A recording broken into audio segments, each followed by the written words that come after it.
Hi, this is Faith Pell. Hey, this is Bella Perron. And this is Ashley Supa. We're the band Plush, and you're listening to Tom and Zeus on the Shout It Out Loudcast. And reports tonight on how destruction is impacting the campus community. Names of O'Hara Hall, Skid Row, T-Zone, Banff.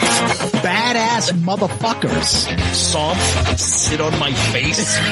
Drinking like fucking ass pre-gaming, as we call it. What is this dorm damage bill on our tuition statement? Dorm damage? Well, we only broke like 3 chairs and 4 desks this month. Is that a positive thing?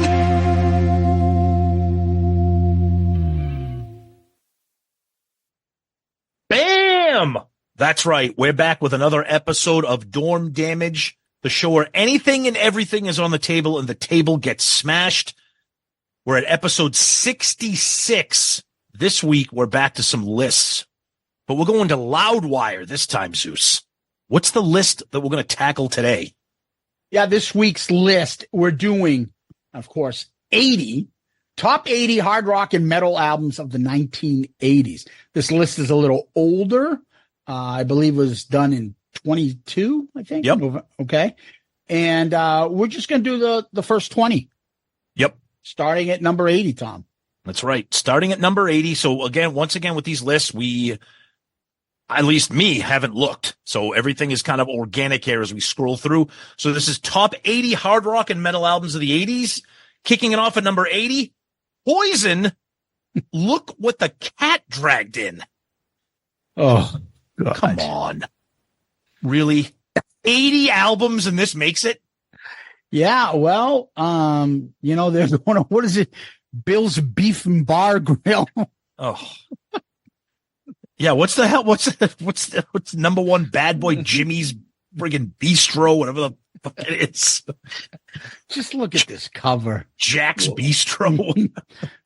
What are you talking about? I love Poison. I like this comment here. It says, showcasing their softer side on Cry Tough and I Won't Forget You, they didn't have the bad boy ethos of other glam acts. Just fun, partying, and loving in the physical and emotional sense. Who wrote that? Oh my God. Some of our listeners did. All right. Let's go to the next one. All right, let's keep going. Number 79, Social Distortion, Mommy's Little Monster. I like a couple songs by Social Distortion, like Ball and Chain and all that stuff. They actually opened for the Foo Fighters when I saw them with Murph at the Garden a couple years back. I like them. I've never owned any of their albums. But again, this is Loudwire, so they're probably going to get a little bit deeper than if this was like Rolling Stone or maybe even Ultimate Classic Rock. No idea. Never listened to it. If I played you Bad Luck or Ball and Chain, you'd know them right away. They were college songs we'd listen to. You know them. Yeah, but probably. They're just like a punk band, but they're actually not bad. Okay. Number 78, Spinal Tap. This is Spinal Tap. Never got into it. Me neither. Thank you. I never got into it at all. I remember I watched the movie. I think I bought the DVD thinking it was going to be like this grand thing. And I was like, whatever, and everybody like that song Big Bottom, like, oh, they're so crazy. Like they're so funny. It just it didn't age well for me. But yeah. I never got into it either. They're like the, what do you call it band now? What's his name? Steel Panther. Yeah. Yeah. Yeah. We get you. Is that what you're doing? Okay. Okay. All right. Let's go to 77. More punk. The Clash, Combat Rock. This was huge on MTV. Rock the Casbah. Should I Stay or Should I Go? This is when they kind of got commercial. Any use for the Clash, Zeus? I know those 2 songs. They weren't bad. Yeah. I'll take them over the Sex Pistols. I'll tell you that. Oh yeah, me too. Yeah, me too. I know, exactly. Number 76. Oh, our friend Martin Popov's favorite band, or one of them, Blue Oyster Cult, Fire of Unknown Origin. If you know this album, you know it because of the song Burnin' For You. Huge hit, MTV. Any love for BOC, Zeus? That was one of the first videos I ever saw. Yep. There's a part in the video, I don't know why, I was a little kid. Go ahead. But towards the end, when the car gets on fire, the camera does like a real close up. Yeah. of the bassist, and he's like, "Ooh, I'm burning out." Oh yeah. It just does a weird face. I used to die laughing. And I remember seeing it with my dad and my brother. This video was on, and I couldn't stop laughing. They're like, "What the fuck is wrong with you? Why is that funny?" I'm like, "Look at him. He looks like the guy from The Naked Prey." Speaking of, Yeah. one of the podcasts I listened to just did an episode on that. Because I rented it in college. Anyways, Blue Oyster Cult, they had a couple songs. I mean, that's one of those bands where I like a few songs. I've never owned an album. That song is great, though. Burning It's a Field. great song. What a bass line on that. Yep, it's a great song. All right, number 75, Quiet Riot, Mental Health. Oh, I'm sure we all own this cassette, the CD, et cetera, right, Zeus? Shocked that this is that low, like at 75. I thought it'd be like a higher number in the sense that it'd be ranked higher. Ranked better, you mean? Like Yeah, exactly. Yeah. I mean, there are obviously the songs we all know, but I think Mental Health is a fucking great tune. Yeah, it's a guitar, drums, bass, and vocals on that song are fantastic. The lyrics too are cool.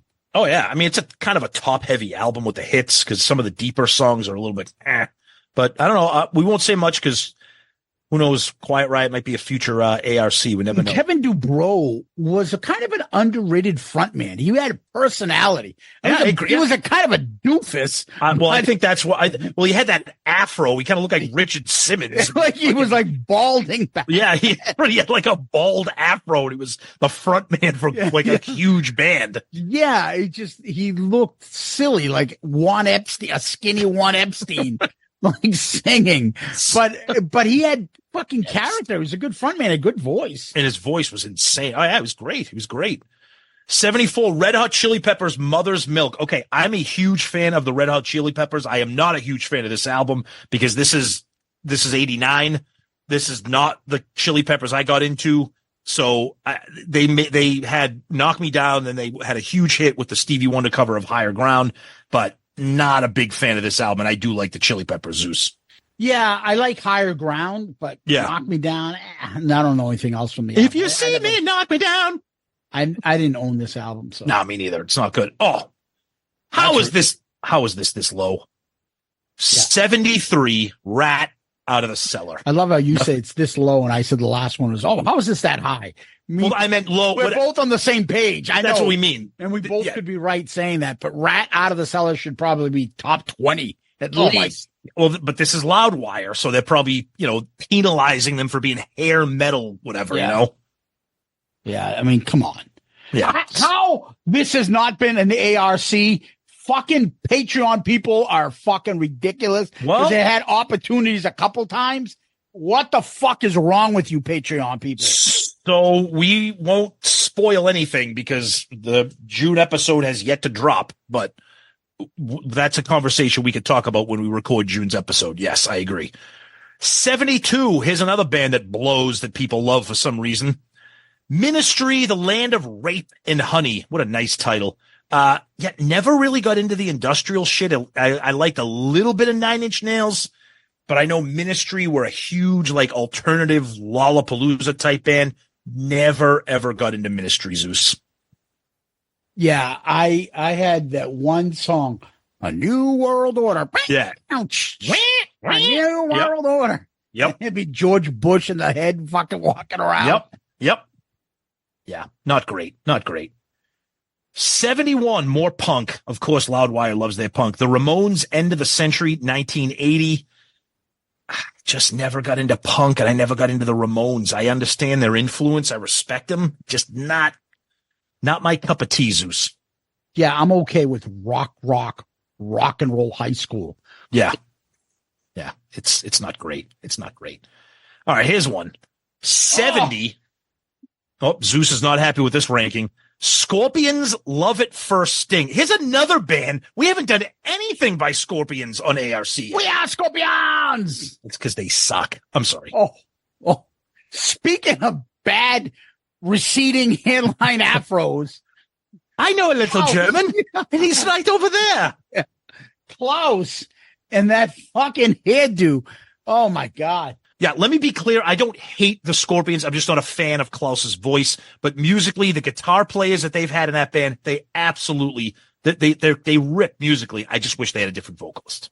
Between Rudolph and Matthias, that whoever does lead guitar on their songs are so awesome. I can't explain it. Incredible.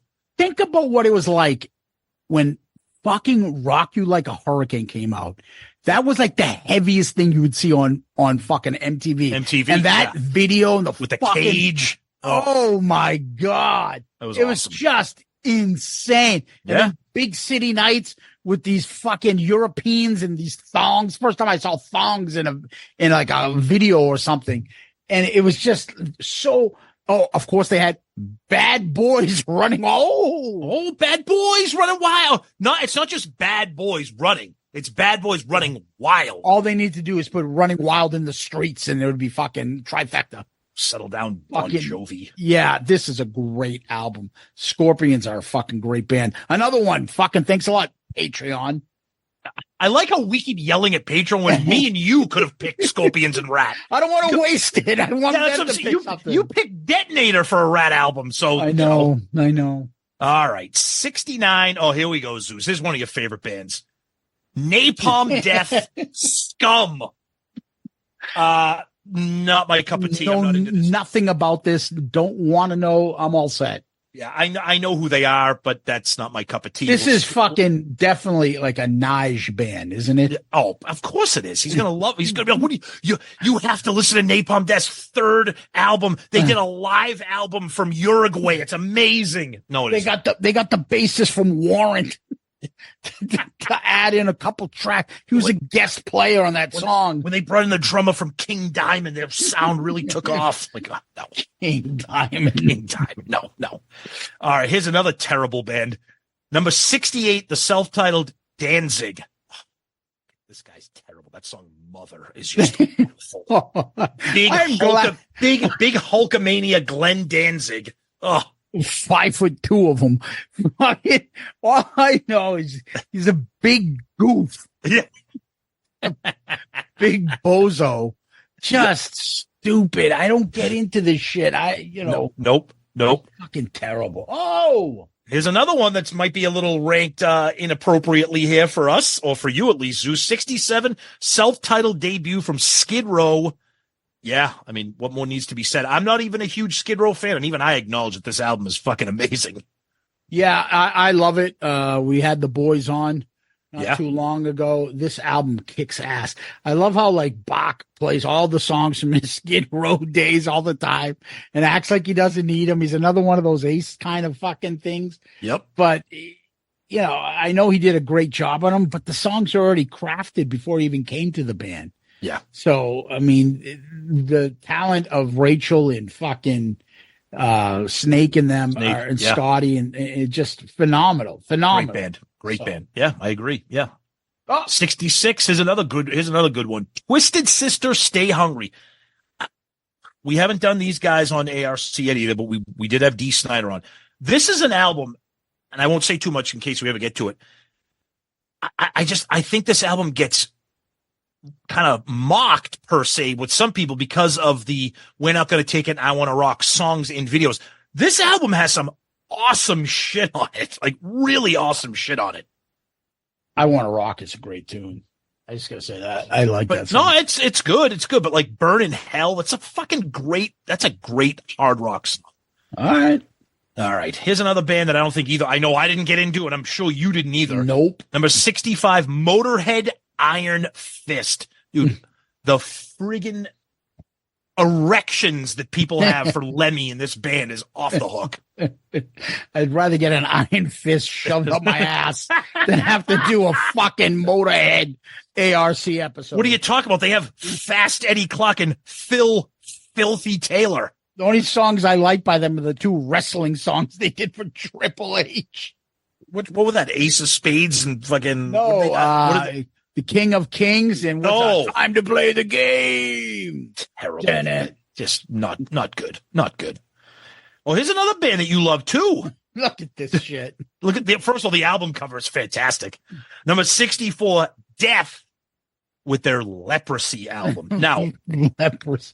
I'd rather get leprosy than listen to this album. Now, I will say this. I'm not a fan of this music, but if you are into death metal, this is like ground zero for death metal albums. I know that I never got into them. It's not my style, but I will give Death credit. They had some great album covers, and this is a pretty good one.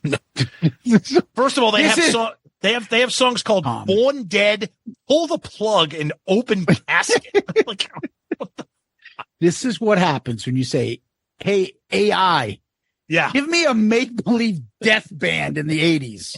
This is what will come up. Yep. Here we go. Number 63. This should be ranked way, way, way better than this. Shame on you, Loudwire. Number 63, Metallica and Justice for All. Depending on my mood, it's either this or Master of Puppets. That's my favorite Metallica album. I don't know if we'll ever do this on ARC just because every song on the album is like 10 minutes long and I don't want to give Zeus a stroke. And it's got a really long instrumental on this. So, but it's a magnificent fucking album. I love it. I love the sound, first the Metallica production. Album I bought. I had it in high school. I think it might have been the first for a lot of people our age. Yeah, I agree. 62. Oh, here's a good one. 62. The Cult, Electric. I'm a fan. I like Sonic Temple a little bit better, but the Electric has a ton of great stuff on it. And this really is a very AC/DC sounding album. The production on this is very like Bon Scott kind of AC/DC. It's a great album. Guitar riffs and shit like that. Yeah. It's a great album. What the fuck? And then we're going to finish up at 61 for this episode here. You heard Zeus's reaction. Zeus, why don't you tell us what number 61 is? Bon Jovi, Slippery When Wet. What the fuck? So according to Loudwire, Bon Jovi, Slippery When Wet is only a few spots better than Leprosy by Death. Just changed the game. Yep. Changed the game. I mean, that's all you can say. There's certain albums, certain times, changed everything. This is one of them. Yeah. Well, you can see by this list, we're going to pause there because there's 80. We'll do chunks of 20 at a time. You can see that this list is all over the place. You got hair metal, hard rock, death metal, punk, everything on here. So we're going to have to see where this goes from here. Stupid metal and stupid music. Yep. Receding hairline, hard rock metal. Yep. Till next time. Peace out, Girl Scout. Oh, you over here? Yeah, I'm over here now. Zeus, it's me. I want to end the show now. Jesus Christ, Tom. Jesus Christ. Let's end the show now while we got the muscle.